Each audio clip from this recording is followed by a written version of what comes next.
ನಮ್ಮನೆ ಯುವರಾಣಿ, ಹೇ ನಮ್ಮನೆ ಯುವರಾಣಿ.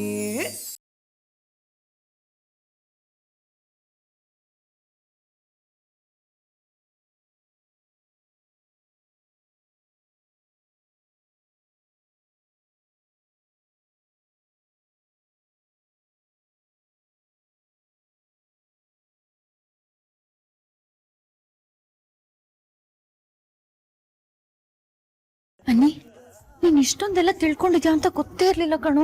ಇಷ್ಟೊಂದೆಲ್ಲ ಹೇಗ್ ತಿಳ್ಕೊಂಡ? ಹೇ ಕೋತಿ, ಆಟ ಆಡೋದನ್ನ ಬಿಟ್ಟು ಪುಸ್ತಕ ಅನ್ನೋದು ಜ್ಞಾನ ಬರುತ್ತೆ.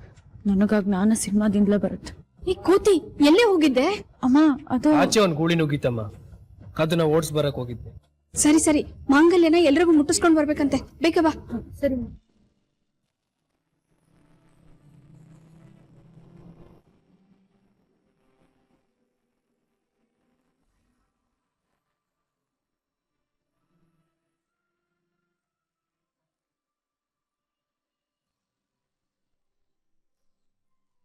ಬಾಮ್ಮ, ಈ ಮಾಂಗಲ್ಯ ತಗೊಂಡೋಗಿ ಎಲ್ಲಾರ ಕೈನಲ್ಲೂ ಮುಟ್ಟಿಸ್ಬಿಟ್ಟು ಆಶೀರ್ವಾದ ಪಡ್ಕೊಂಡ್ ಬಾ. ಎಲ್ರ ಆಶೀರ್ವಾದನೂ ಇರುತ್ತೆ ಗುರುಗಳೇ. ಈ ಬಂಧ ಇನ್ನೂ ಗಟ್ಟಿಯಾಗಿ ಬೆಳೆಯುತ್ತೆ. ಬಾಮ್ಮ, ನೀನು ಈ ಮಂತ್ರಾಕ್ಷರ ತಗೊಂಡು ಎಲ್ಲಾರ ಕೈನಲ್ಲೂ ಕೊಟ್ಬಿಟ್ ಬಾ. ಒಳ್ಳೇದಾಗ್ಲಿ ಅಂತ ಆಶೀರ್ವಾದ ಮಾಡಿ.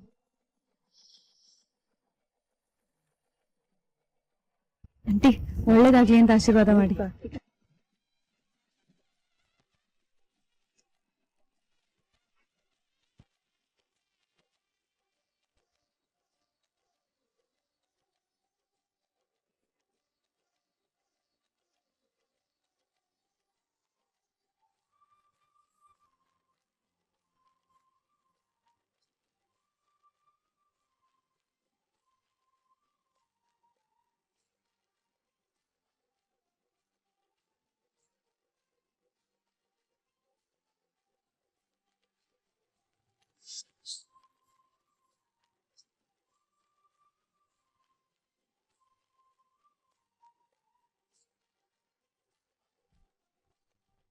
ಸಾಕು, ಗಂಟನ ಬಿಗ್ಗಿಯಾಗಿ ಹಾಕು.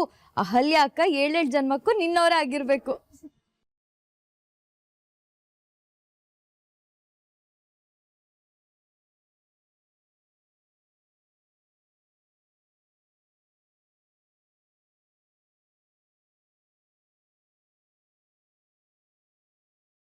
ಇಷ್ಟು ವರ್ಷ ನಾವು ಕಾದಿದ ಕ್ಷಣ ಬಂದ್ಬಿಡ್ತು.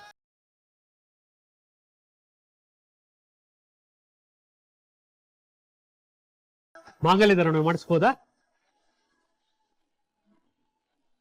ಗಟ್ಟಿ ಮೇಳ. ಓಂ ಮಾಂಗಲ್ಯಂ ತಂತು ನಾನೇನ.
ತಾತ, ನಮ್ಮ ಮನೆಗೆ ಅಮ್ಮ ಬಂದ್ಲು, ನಮ್ಮ ಮನೆಗೆ ಮಹಾಲಕ್ಷ್ಮಿ ಬಂದ್ಲು ತಾತ. I'm so proud of you, my son. So proud. ನಿಮ್ಮ ಅಪ್ಪ ಮಾಡ್ಬೇಕಾಗಿದ್ದ ಕೆಲಸನ ಮುಂದೆ ನಿಂತು ನೀನ್ ಮಾಡಿದೀಯ. ನಿಜವಾಗ್ಲು ನೀವಿಬ್ರು ರಾಮ ಲಕ್ಷ್ಮಣರೇ, ನಿಮ್ಮಿಬ್ಬರ ಸಂಬಂಧ ಯಾವಾಗ್ಲೂ ಹೀಗೆ ಗಟ್ಟಿಯಾಗಿರ್ಬೇಕು. ಹೊಸ ಸಂಬಂಧ ಬೆಸಗೆ ಆಯ್ತು ಅಂತ ನಿಮ್ಮ ಸಂಬಂಧ ಬಿರುಕು ಬಿಡಬಾರ್ದು. ಬಿಡ್ಬಾರ್ದು. ತಾತ ಖುಷಿಯಾಗಿರೋ ಟೈಮಲ್ಲಿ ಈ ಮಾತೆಲ್ಲ ಬೇಕಾ? ಯಜಮಾನ್ರೆ ಆ? ಏನಾಯ್ತು? ನನ್ನ ಮಕ್ಕಳು ನನ್ನ ಸೊಸೆಂದ್ರೆಲ್ಲ ನೆನಪಿಗೆ ಬರ್ತಾ ಇದ್ದಾರಮ್ಮ. ಅವರೆಲ್ಲರೂ ಅಲ್ಲಿಂದಲೇ ಇವರಿಬ್ಬರಿಗೆ ಆಶೀರ್ವಾದ ಮಾಡ್ತಾ ಇರ್ಬೇಕಲ್ಲ. ಆ? ಆ?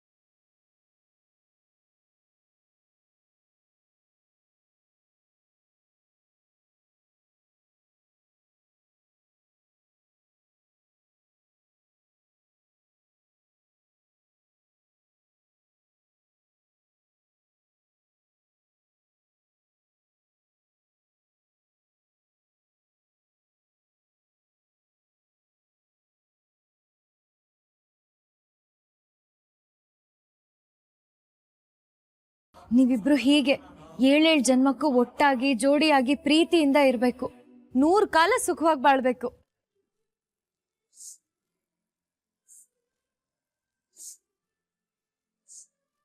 ಸಮಯ ಆಯ್ತು, ಸಪ್ತಪದಿ ಶುರು ಮಾಡೋಣ. ಈ ಕೂತ್ಕೊಪ್ಪ ಕೆಳಗಡೆ. ಹುಡುಗಿ ಬಲಗಾಲ್ ತಗೊಂಡು ಮೊದಲನೇ ಹೆಜ್ಜೆ ಮೇಲೆ ಇಡ್ಸಪ್ಪ.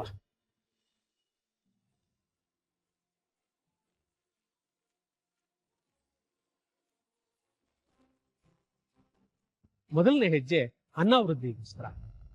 ಗಂಡ ಹೆಂಡತಿ ಮಧ್ಯೆ ಏನೇ ಕಷ್ಟ ಬಂದರೂ ಕೂಡ ಒಟ್ಟಿಗೆ ಕೈ ಜೋಡಿಸ್ತೀವಿ ಅಂತ ಪ್ರಮಾಣ ಮಾಡ್ತಾ ಇದ್ದೀರಾ.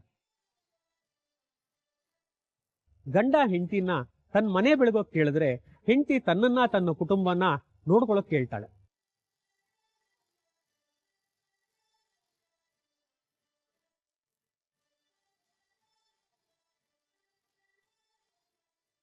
ಈಗ ಎರಡನೇ ಹೆಜ್ಜೆ ಇಡಪ್ಪ.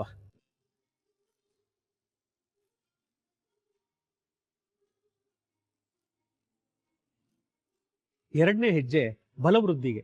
ನಮಗೆ ಆರೋಗ್ಯ ಶಕ್ತಿ ಕೊಡ್ಲಿ ಅಂತ ಆ ದೇವರಲ್ಲಿ ಇಬ್ರು ಪ್ರಾರ್ಥನೆ ಮಾಡ್ಕೊಳ್ಳಿ ಅಂತ ಎರಡನೇ ಹೆಜ್ಜೆ ಇಟ್ಟಿದ್ದೀರಾ. ಜೀವನವೆಲ್ಲ ಸುಖಮಯವಾಗಿರ್ಲಿ ಅಂತ ಒಬ್ರಿಗೊಬ್ರು ಪ್ರಮಾಣ ಮಾಡ್ತೀರಿ. ಈಗ ಮೂರನೇ ಹೆಜ್ಜೆ ಇಡಪ್ಪ.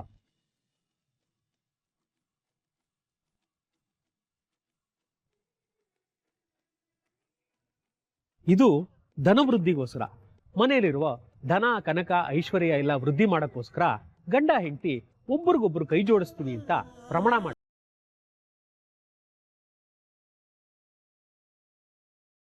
ನಾಲ್ಕನೇ ಹೆಜ್ಜೆ ಗೌರವ ವೃದ್ಧಿ. ಗಂಡ ಹೆಂಡತಿ ಇಬ್ರು ಗೌರವದಿಂದ ಒಬ್ರನ್ನೊಬ್ರು ನೋಡ್ಕೋತೀವಿ ಅಂತ ಪ್ರಮಾಣ ಮಾಡ್ತಾ ಇದ್ದೀರಿ.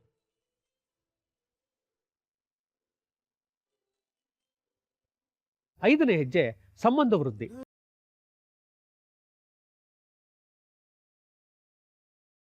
ನಾವು ಚೆನ್ನಾಗಿರೋಣ, ನಮ್ಮ ಸುತ್ತಮುತ್ತ ಇರೋರ್ನು ಚೆನ್ನಾಗಿಡೋಣ, ಇತರರಿಗೂ ಒಳ್ಳೇದಾಗ್ಲಿ ಅಂತ ಕಟಿಬದ್ಧರಾಗೋಣ. ಆರನೇ ಹೆಜ್ಜೆ ಇಡ್ಲಿ.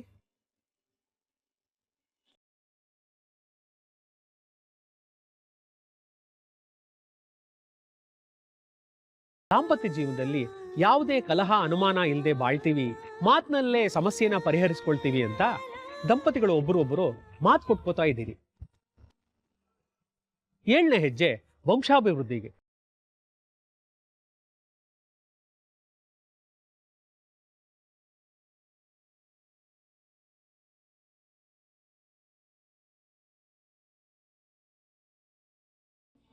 ಶಾರೀರಿಕವಾಗಿ ಮಾನಸಿಕವಾಗಿ ಸದೃಢ ಸಂತಾನವನ್ನು ಪಡೆದು ವಂಶವನ್ನ ವೃದ್ಧಿ ಮಾಡ್ತೀವಿ. 7 ಹೆಜ್ಜೆ ಇಟ್ಟು 7 ಜನ್ಮಕ್ಕೂ ನಮ್ಮ ಪ್ರೀತಿನ ಸ್ಥಿರಗೊಳಿಸ್ತೀವಿ ಅಂತ ಪ್ರಮಾಣ ಮಾಡ್ತಿದ್ದೀರಿ.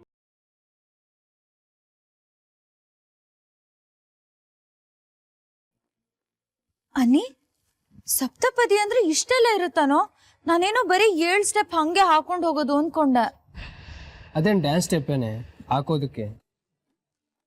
ಮದ್ವೆ ಅದು ಎಲ್ಲ ಸಂಪ್ರದಾಯ ಬದ್ಧವಾಗಿ ಆಗ್ಬೇಕು. ಮದ್ವೆ ಅಂದ್ರೆ ಬೇಕಾದಾಗ ಜೊತೆಲಿದ್ದು ಬೇಡ ಅಂದಾಗ ಮುರ್ಕೊಳ್ಳೋ ಸಂಬಂಧ ಅಲ್ಲ.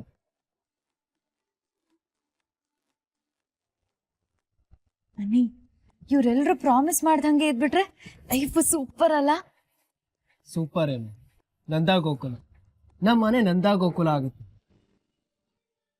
ನಂದ ಗೋಕುಲ ಅನ್ನೋದು ಮನಸ್ಸಿನ ಭಾವನೆ ಕಂದ. ಯಾರೇ ಬರೋದ್ರಿಂದ ಹೋಗೋದ್ರಿಂದ ಅದಾಗೋದಿಲ್ಲ. ಒಂದೇ ಬೆರಳಿದ್ರೆ ಅದು ಕೈ ಅನ್ನಿಸ್ಕೊಳ್ಳೋದಿಲ್ಲ. 5 ಬೆರಳುಗಳು ಸೇರಿದ್ರೇನೆ ಕೈ. ಹಾಗೆ ಕುಟುಂಬ ಅಂದ್ರೆ ಒಟ್ಟಿಗೆ ಒಟ್ಟಾರೆ ಇದ್ರೇನೆ ಅದು ನಂದ ಗೋಕುಲ. ರೀ, ಯಾರೋ ಬರೋದ್ರಿಂದ ಹೋಗೋದ್ರಿಂದ ಅದಾಗೋದಿಲ್ಲ. ನೀವ್ ಹೇಳೋದು ಒಪ್ತೀನಿ ತಾತ, ಆದ್ರೆ ಅದಕ್ಕೆ ಬರೋದ್ರಿಂದ ಮನೆ ಅಟ್ಮಾಸ್ಫಿಯರ್ ಚೇಂಜ್ ಆಗುತ್ತಲ್ವಾ? ಮನೇಲಿ ಬಳೆಗಳ ಸದ್ದು, ಗೆಜ್ಜೆಗಳ ಶಬ್ದ, ಪ್ರೀತಿ ವಿಶ್ವಾಸ ತುಂಬಿರೋ ಮಾತು ಏನೋ ಡಿಫ್ರೆಂಟ್ ಆಗಿ ಸ್ಪೆಷಲ್ ಆಗಿರುತ್ತಲ್ವಾ? ಆದ್ರೆ ಜೀವನ ಸಂಪೂರ್ಣವಾಗಿ ಸಂತೋಷವಾಗಿರೋದಿಲ್ಲ. ನೀ ಏರಿಳಿತ, ಕಲ್ಲು ಮುಳ್ಳು ಹಾದಿನಲ್ಲಿದ್ದಿದ್ದೆ. ಅದನ್ನ ಹೇಗೆ ನಿಭಾಯಿಸ್ತಾರೆ ಅನ್ನೋದ್ರ ಮೇಲೆ ಕುಟುಂಬದ ಸುಖ ನೆಮ್ಮದಿ ನಿಂತಿರುತ್ತೆ.